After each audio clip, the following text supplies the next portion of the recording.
મનુષ્યની સ્કિનની નીચે સફેદ ફેટ હોય, માંસ હોય, સફેદ દૂધ જેવું હોય, સફેદ સંગે મરમર જેવું હોય, સફેદ માર્બલ જેવું હોય.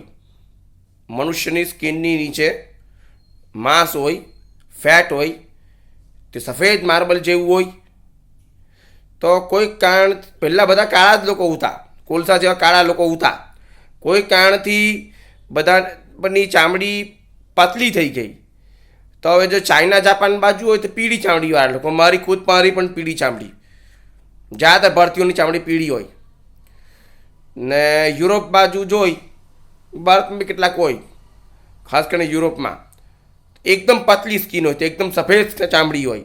તો આજે સફેદ ને પીળી ચામડીવાળા જે લોકો છે યુરોપને જે ચાઇના જાપાન, તે ઊંચી જાતના લોકો માનવામાં આવે, ઊંચી જાતના લોકો માનવામાં આવે, ઊંચા લોકો માનવામાં આવે.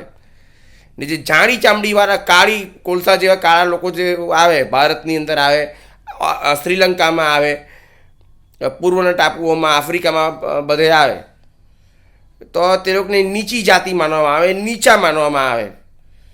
ને પાતળી સ્કિન હોય, પાતળી સ્કિનને લીધે સ્કિનની નીચે અંદરનું નીચેનું જે ફેટ દેખાતું હોય, સફેદ ફેટ, સફેદ માંસ જે દેખાતું હોય સંગે મરમર જેવું, પાતળી સ્કિનને લીધે હદ ઉપરાંત પતલી હોય તો સફેદ દેખાય, જરાક ને જરાક જાડી હોય તો પીળી ચામડી, ચાઇના જાપાન હા, જે પૂરેપૂરી ચામડી હોય તો કાળા કોલસા જેવા, શ્રીલંકા ને આફ્રિકા ને બધા, હા એવું.